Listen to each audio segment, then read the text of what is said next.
On today's video, we've got an update for you about private membership associations that you definitely don't want to miss. Stay tuned. There aren't uprisings all over the country, and maybe there will be. People need to start taking to the streets. This is a dictator. Enemies of the state.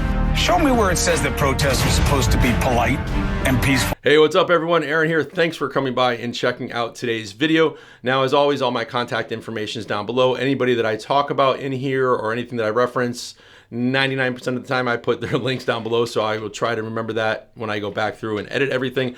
But again, like I said in the beginning of this is a update on private associations, ministries, churches, private health associations, private education associations, and this is some information you really need to understand, because as myself and a few others that I started working with really started digging into associations and a lot of the stuff that's being pushed out there, not only did we fall subject to some of the myths and the half-truths, but then we were able to now expose them, and that's what this video is about. So, as most of you know, I got my start back with PMAs 2 years ago now, maybe a little more, 2.5 years ago.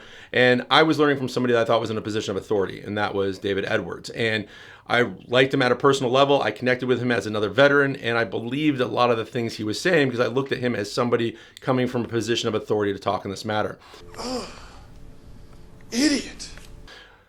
But then as things went on, the other ladies that I'm working with, I'm working with 4 other ladies, and we started asking questions, and a couple of them in particular started asking questions about taxes, and PMA started getting challenged, and they were like, well, what do we do? We got to cease and desist, and this person's got this, and we were looking for answers, and answers weren't coming, and it was like, oh, don't worry about it. You have an association. You don't have to answer that cease and desist, or don't even open the door. And then people were almost losing their livelihoods, and then we started asking, not me particularly, but some started asking about taxes, and then some of these other advisors that work with him started saying, well, if you don't like what you're doing, then maybe you shouldn't be helping people. Get out of here. And what are you asking these questions for? And it got to the point where I was like, listen, if we're helping people, we're putting information like this out on the World Wide Web for everybody, that we need to be correct in what we're saying. And if we've made a mistake, as bad as it hurts to make this video and have mud on my face, I need to make those corrections because I am putting my name on this, and I don't want anybody to have bad misinformation. And stay to the end of this video, because we are going to jump online and look at some of these websites and some of the nonsense that they push. And a lot of it is word for word the same.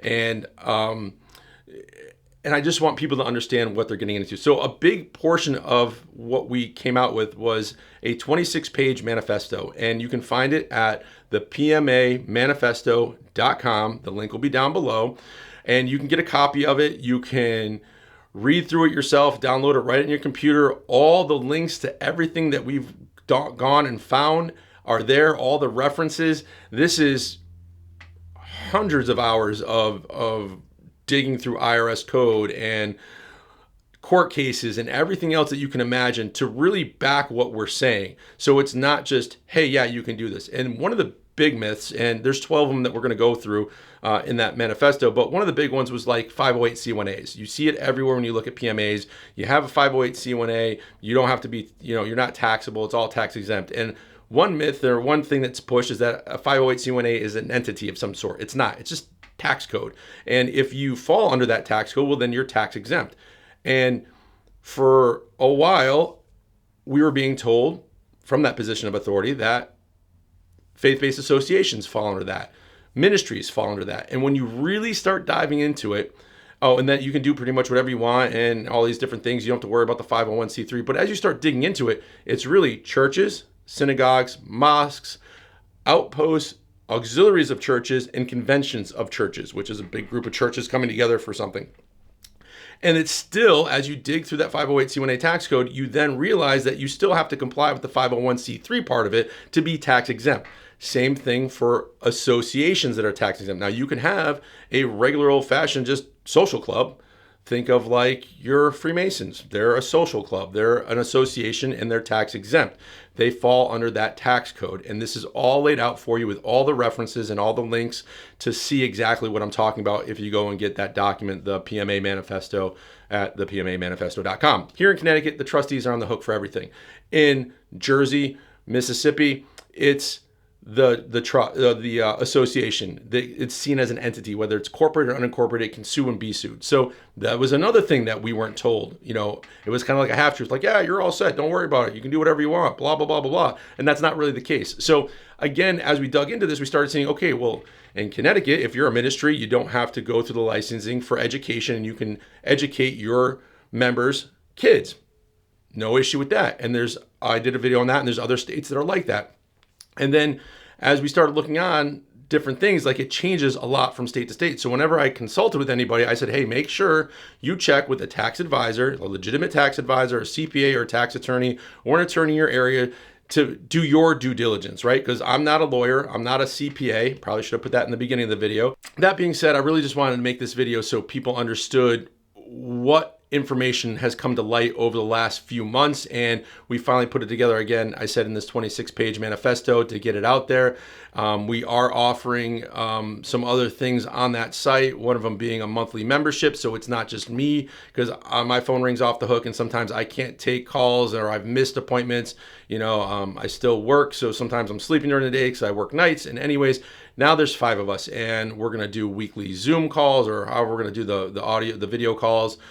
We basically have like a membership site where we have, you know, content just for members. We have some stuff open for free to look at, but now you're getting a collective of 5 people who have really done a lot of research, and I'm talking hundreds of hours of research to bring you the most correct information that we can find for us. And you know, hopefully you jump over there, you check it out. I'm still going to be, you know, doing content on here. I still have East Coast PMA. We still have the Telegram group and all that stuff. But if you're looking for quicker answers, if you're looking for different opinions, you know, all of our bios are on there and stuff like that. I'm not trying to make this like a sales pitch video, but I just want you to know where to go to get the information. So let's go jump on the computer and take a look at some of these other sites out there that are pushing this narrative that we're bringing to light in the PMA Manifesto. Alrighty, here we go. We're on the computer. I took the liberty of opening up a few tabs, doing some searches just to save on time for this video.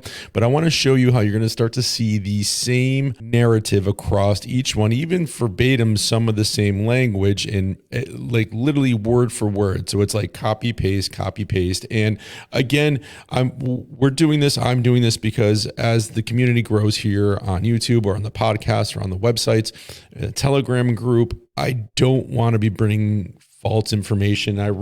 If I did say something that was false, I want to correct it as quickly as possible, so you're having the most up-to-date information based on my reading of something or my opinion of it. So that being said, let's take a look at some of these websites. So here's Pro Advocate, and they talk about the First and 14th Amendment, which is correct, but then they get down into here and they say it eliminates legal investigations and sanctions by any licensing board. Now, I haven't seen anything by licensing boards yet, but I have seen plenty of case law where there has been investigations into unincorporated associations or so-called churches that were operating improperly and trying to evade taxes and that sort of thing.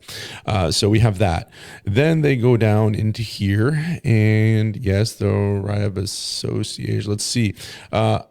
Substantial evil. This is one that comes up a lot. I've actually even used this, but however, I know exactly where this came from. And if you go over to East Coast PMA, I believe there's a blog post there. I will definitely be putting it up on the PMA Manifesto.com website under the blog section, so you can actually read where this came from and how it is used and why this test has been set up for the legal system. So as we go down a little bit further, let's see, where does it talk about it in here? I don't think so. I thought this might have something to do with Texas and drinking, but it doesn't. So we're going to go on to the next one. PMA Solutions, and this is a pretty basic website. I really don't know. Apparently they must be out of New York. I don't know much about them. Can't say that I've seen their documents. But again, you're going to see some of the same narrative. Actually, is that even up here? So if you go through here, let's see. On this one, I've looked at so many of these, sometimes I can't keep them straight. All right, maybe not. I'm not going to waste time. You guys can check out all these websites yourself. But as we come through here, it talks about doctors, legal background, Doesn't really tell you any case law. It just says that it was, the right of association under the Constitution was heavily litigated in the 50s and 60s. But then we get to here. Okay, so many restaurants in Texas have drinking clubs. And as an example, let's see here. As an example, is it doing that? All right, it's just going to hide. There we go. As an example of a private association, drinking clubs in Texas, since prohibited, was repealed in 1933. Some states, such as Texas, allow individual counties and cities to govern the sale of alcohol. As a result, 46 out of the 254 countries are dry.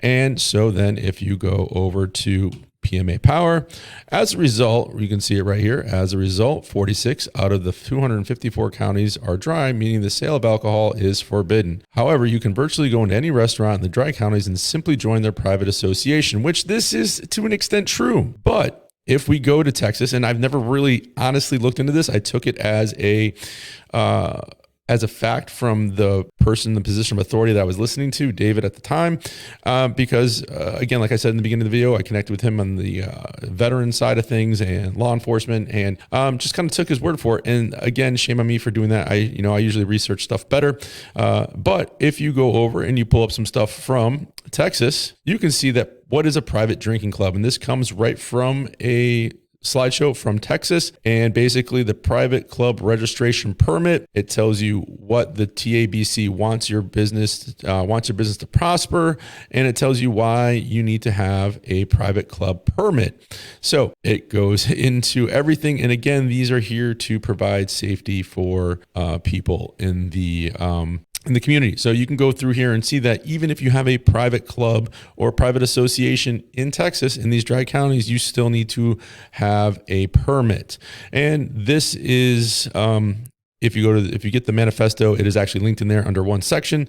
So we've got that. Now let's go back to here. Let's see what else we have here. I'm pretty sure it's going to talk about the,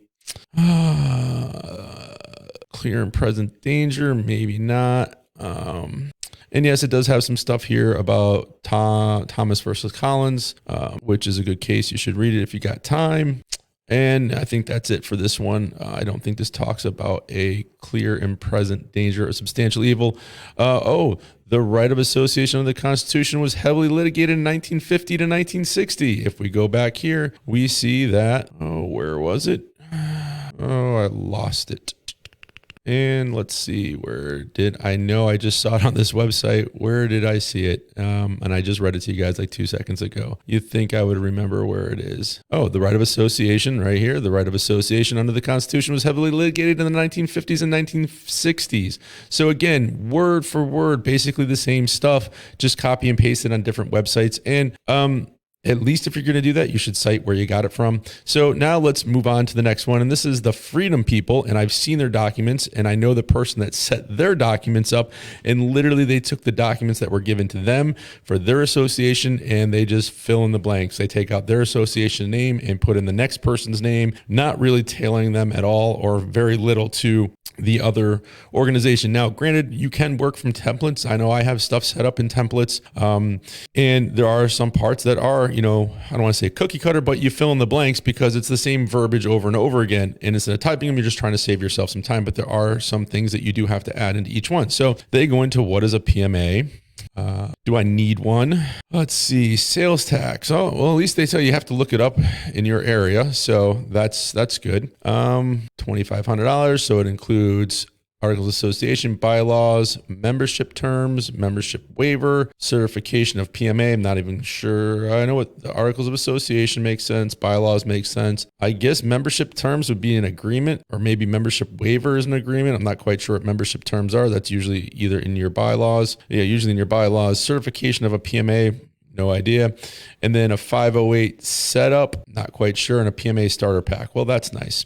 Okay, let's see what else they have here. So let's go over to their blog. Let's see what their blog has. What is a 508c1a? Let's take a look and see what this says. So a 508c1a is a faith-based organization, is a type of membership organization or private ministerial organization. It is a religious, nonprofit, tax-exempt organization recognized in all 50 states and internationally. Really? Okay. Okay. 508 is another part of the code that is useful to understand considering 508c1a organizations, religious, charitable, scientific organizations.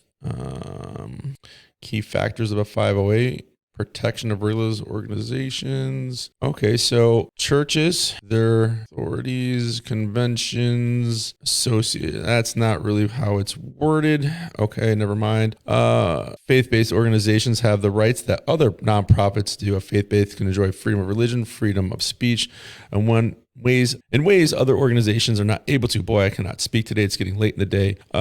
Let's see. The Freedom People will help you set up your private ministerial, PMA, and faith-based organization, or 508c1a. So see, again, they're selling this as an entity, and a 508c1a is an entity. It's just tax code that you're relying on to be tax exempt. Our experts know all about the process and how to ensure you set everything up properly. All right, so 15-minute free consultation. All right, let's see. By forming a 508c1a, you can exempt your business from some of the restrictions that apply to other types of organizations. All right, so if we go over and we look at the manifesto, bam, here's the first one. And this is, I'm not going to share too much of this, but you have the 508. Let's see, the 508c1a is not an entity.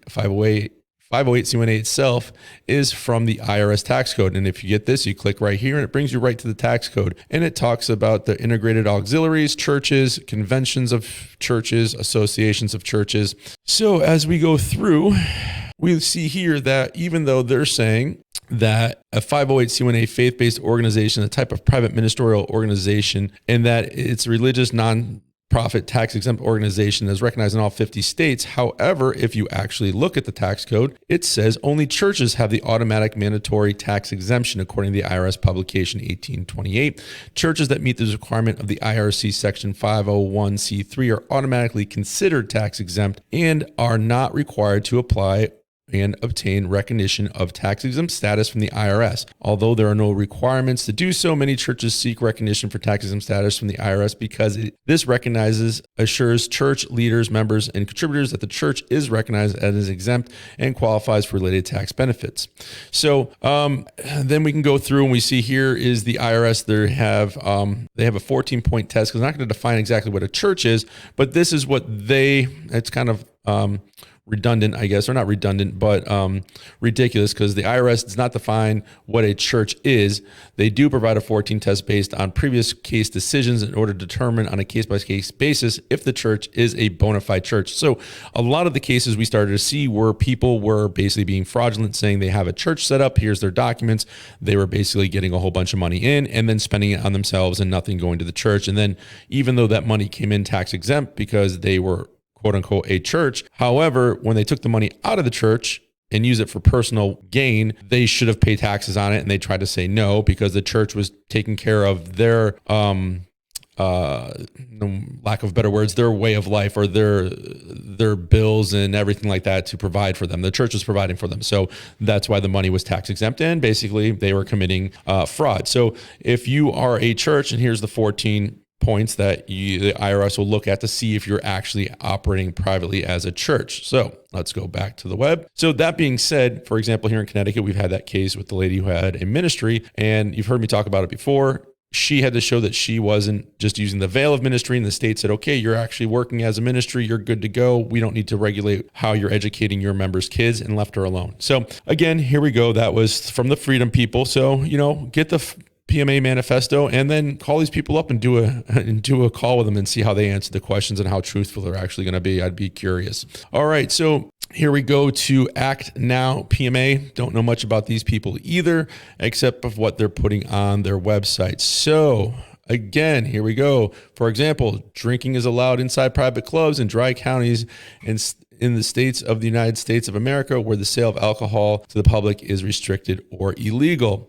And then it talks about some NAACP stuff in here, which those are cases, but it had to do with the list of people, or list of members, increase your income safely, greater peace of mind. Let me see what else is on here. And then there's also that the FDA can't put their nose into what you're doing. Of course they're going to. They're an unconstitutional organization that's supposed to be there for assuring labels are done correctly, but instead, like we see with Amos Miller, they want to tell you what you can put in your body, and they're going to come after you with the the FDA Cosmetic Act, and basically look into that if you want to know more about it. But let's see, what else do we have here? Okay, so I just kind of skimmed through this real quick, and at least on this website here, they're going to bring up a few different court cases, so definitely check those out, like Mayberry versus Madison, Aaron versus Cooper, I think is another one they bring up, Cooper versus Aaron from 1958, and they kind of give you a little, not a little actual brief on it, but certain parts of it that pertain to PMAs, I guess, or unincorporated associations. Let's see what else we have here. So they draft stuff for dental, medical, chiropractic, alternative, holistic healthcare, education. Let's see what else they have on here as we go through this. That's about it. They always have one page on it. Let's see, was there anything else that jumped out at me? Oh, let's see here. Let's see if I can find this. A PMA is like a private family. PMA creator equals the head of the family. PMA members equal the family. Remember that. Give me a second. Let me find this in another web. All right, going back to this site, you can see a PMA is like a private family. The PMA equals the head of the family. The PMA members equal family members. Just like in a closed family, what is communicated or happens inside a family's private home among the members is a private matter, generally immune from and not subject to censorship, control, administrative agencies of government. So we can see that that's very similar to what is right here, almost word for word. So again, as you're looking at some of these sites, take a look at some of these things and start to see where some of the half-truths are. Now let's go over to Helping Hand Outreach, who sets up 508c1a churches. And let's see, what do we got here? Oh, let's see. Timothy. Let's see. Understand every organization applies for required to. All right. So required to waive speech and religious rights. And again, we saw that under the manifesto that a church still has to fall under the a 508c1a still is exempt automatically because it falls under the 501c3 right here, and there's nothing else for them to do. So kind of a half truth. All right. But again, if you're acting in the private, then and you're truly being private, then who cares what the IRS says if you can have speech or, freedom of speech within your church? That's up to you as a church organization, and we saw plenty of churches stand up for that right throughout the pandemic. Let's see here. Bunch of 501c3 stuff.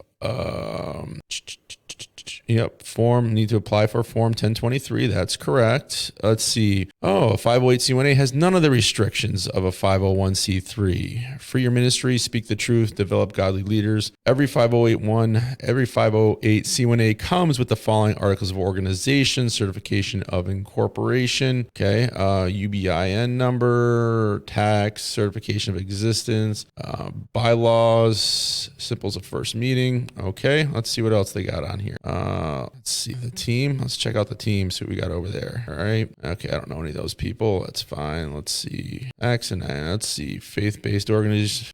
Can anyone set up a 508? Yes.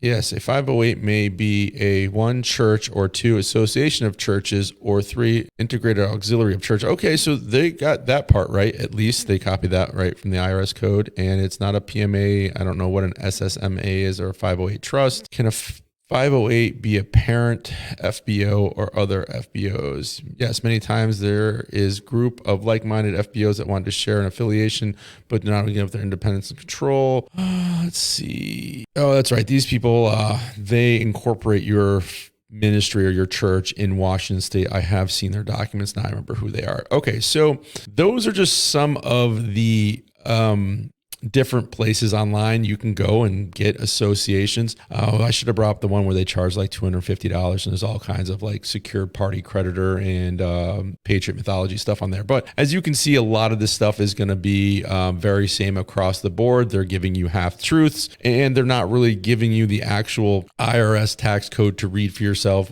They're just kind of cherry picking what they want and telling you what you can do.